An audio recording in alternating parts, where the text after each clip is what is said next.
Alright, I'm doing the seeking ship tutorial finally. I know it's been a minute, I've been a little bit slow, but I'm doing it now, and then after this I'm going to hurry up and try and get a few more done before the next album comes out, so I won't be so slow next time. Okay, I'm going to go ahead and jump right into it. This song's pretty easy. Let's go ahead and start. The intro was super simple.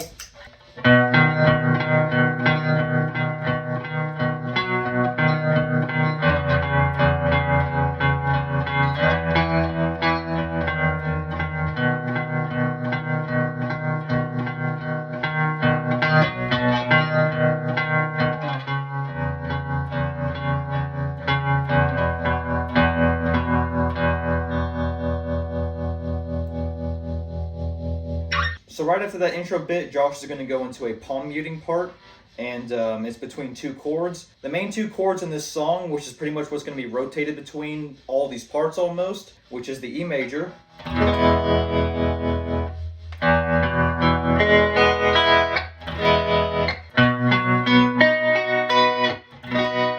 then all he's going to do is rotate between those two chords.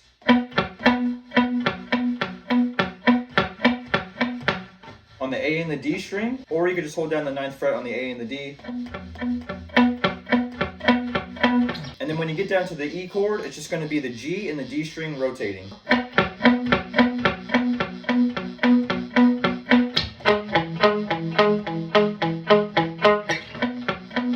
Just like that, rotating. And you can hear it in the song, he's just going between those two chords. And then after that, you're going to end it on the E chord, and then you're going to come up to the other 3rd chord here, which is the G sharp bar chord.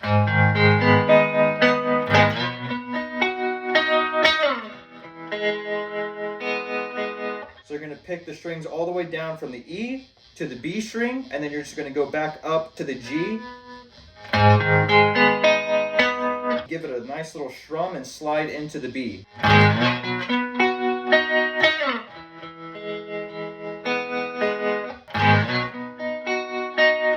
Make sure on that B chord you're ending it on the G. I pick it a little bit harder and then just slide down.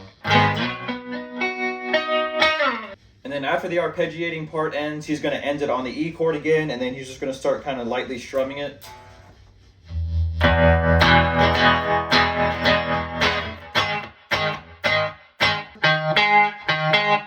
A and D string, 6th fret, and then the G string, 4th fret. Just those 3 strings. You're going to give it 3 strums and then a mute up and down.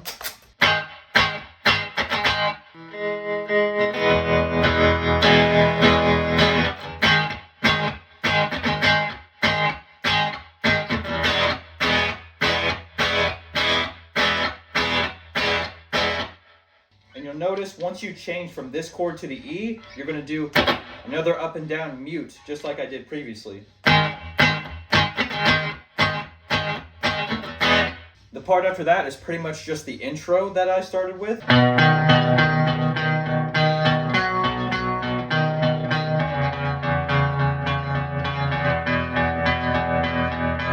So as soon as that line is over, which was like pretty much dead similar to the intro, it's going to go again, but it'll be a little bit different, and it'll be palm muted, and if you have like some sort of distortion effect, that's what I would recommend using for this part.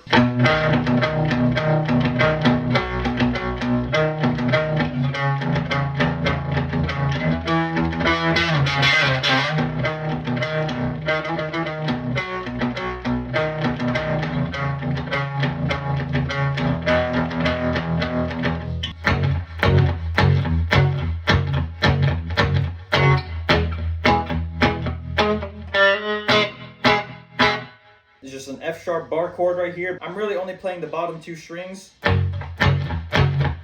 you could just do a power chord if you wanted. Move down to the E chord again, and then at some point, just like I was doing, you can hear it in the song, just kind of give it a hammer on with your index on that G string. And then when Josh is singing "I Don't Want to Be the Ball to Your Chain," that's when you'll know when to switch from the F sharp to that E chord. So when he says to your, you'll do a palm mute on the F twice on that, your chain, just like that.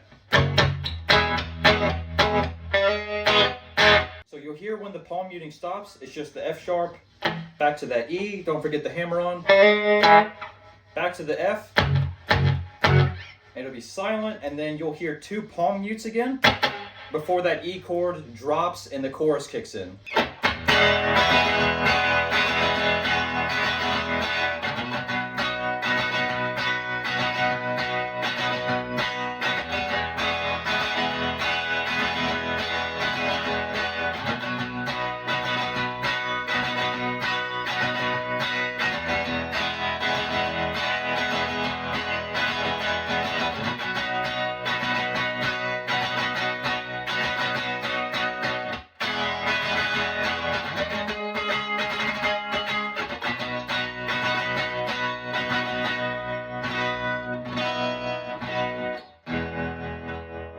And then at some point during the chorus, he stops singing, and then it's all more guitar instrumental. You're still going to be rotating between the B and the E, but he's just going to end the B strumming pattern a little bit differently.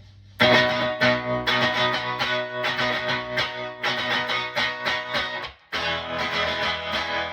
then he's going to come down here to this octave chord. I don't know if he actually plays it. I've seen him play it live, and he goes like a little bit further up. But this is like pretty much the same thing, I believe, is what he's playing. It sounds dead on. We're going to go down to this G sharp on the A string, 11th fret. And then the octave to that is the 13th fret G string. Don't want to be playing any other strings except for those 2. So all of that will sound like this.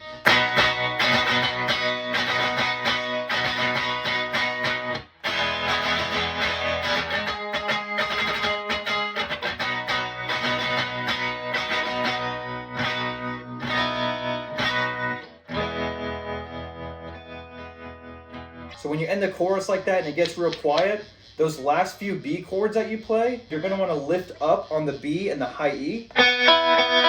You're going to want to leave those strings open, play the B chord with all the other strings down still.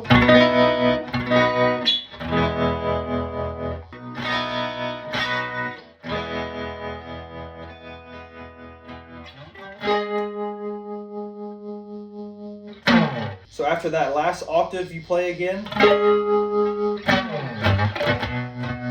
I just reach up, grab a note on the low E, give it a few rakes.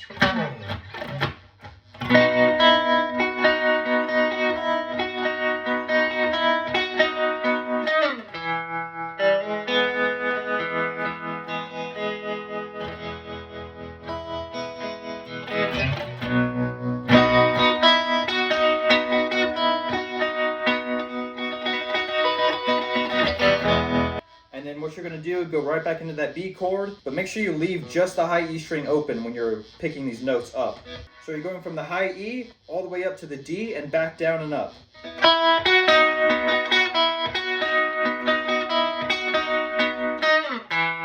Go back down to the E chord, grab that D string 2nd fret, hammer on 1st fret on the G.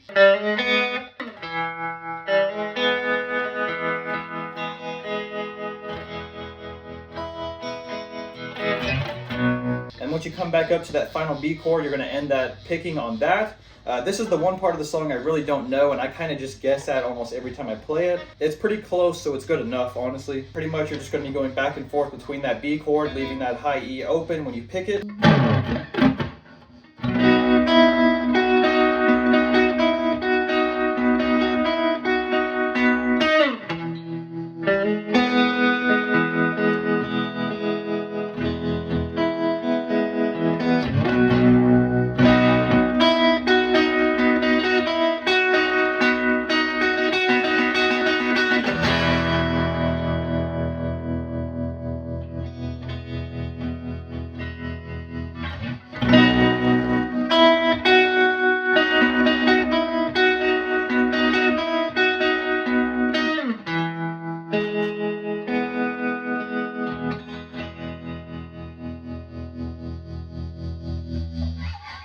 Starting at the 2-minute and 47-second mark when the song dies down, there's another way that I'm going to show you how to play this. There's a few different ways that I've begun to do this because I'm trying to get it as record accurate as possible. So starting at the point where it dies down on those last 2 B chords, another option you can do is just to play this chord, 7th fret A string, 9th fret D and G, and then leave the bottom 2 strings open. So it's going to sound like this.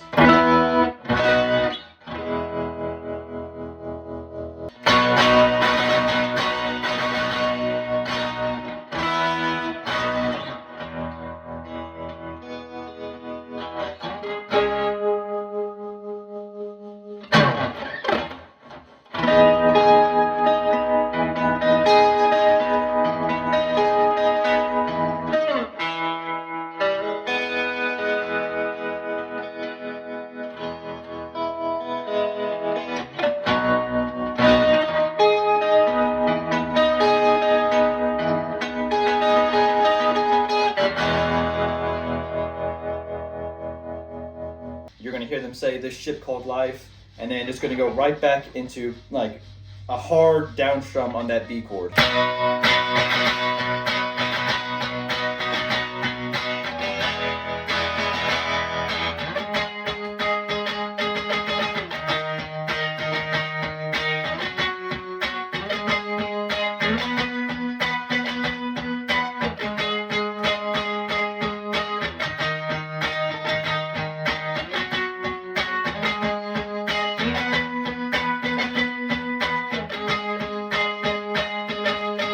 And then what I do is play Jonas's part now after this point, and I just go into more octaves, starting on the 6th fret A string, 8th fret G string.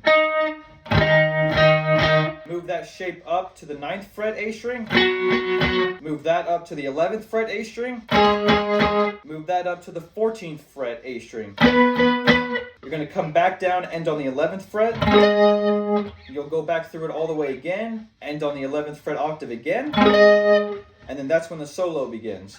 You don't have to play the octaves though, that's just what Jonas is playing, and I find it more fun to play that. You can keep playing Josh's part, which is just alternating between the B and the E chord again, and then it'll just go right into the solo after that. Or you can do the octave version, which is Jonas's part.